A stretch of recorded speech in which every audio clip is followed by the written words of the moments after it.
They're shooting them like dogs. Yeah.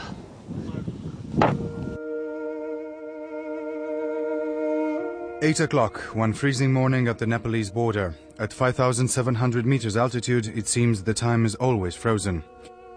Dozens of Tibetans are walking in line silently through the mountains of snow, trying to reach India and see the Dalai Lama, their spiritual leader. The deep silence of the camp, where Romanian and foreign climbers gathered, is killed by a machine gun. Everybody can see a Chinese soldier standing in the shooting position. He opens fire. The bullets hit human flesh. Tibetans fall to the ground. One of them seems to escape the bullets but is hit by a second round. He dies in the snow. As if nothing happened, the group of pilgrims walks away and never looks back. The ProTV cameraman gets the incredible scenes on tape. He is 1 kilometer away from the Tibetans when he watches another victim falling down.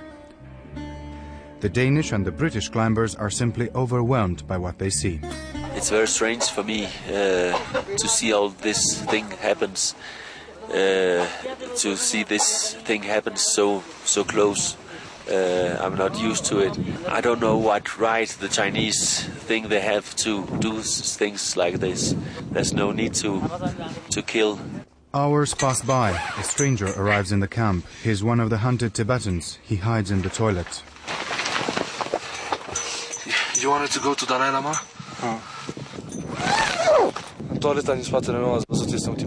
There's a Tibetan in the toilet behind me, hiding from the Chinese military. Another Tibetan man was shot and left to die in the snow over 5 hours ago. I saw the soldiers firing. Sergio makes a risky move. He helps the Tibetan with some clothes and food. I gave him some of my clothes. I also shared with him some food I had. In the distance, 3 Chinese soldiers count their victims. Undisturbed, they leave one body in the snow. Trying to find new information, the Chinese soldiers enter the climbers' camp. They have more than 20 prisoners, 7 of them are children. For them, the pilgrimage to the Dalai Lama will end in a jail cell.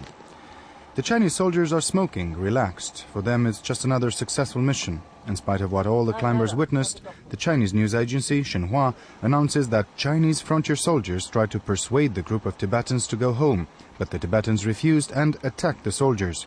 These were then forced to defend themselves and to wound 2 persons. This is just another episode from an endless story. It started 47 years ago when the Dalai Lama was forced by the Chinese troops to flee in Dharamshala. Now the Dalai Lama heads the Tibetan government in exile from India. Just to see him or touch him, many Tibetans pay with their lives. Meanwhile, year after year, they are forced to watch their beloved religious temples turned into rubble.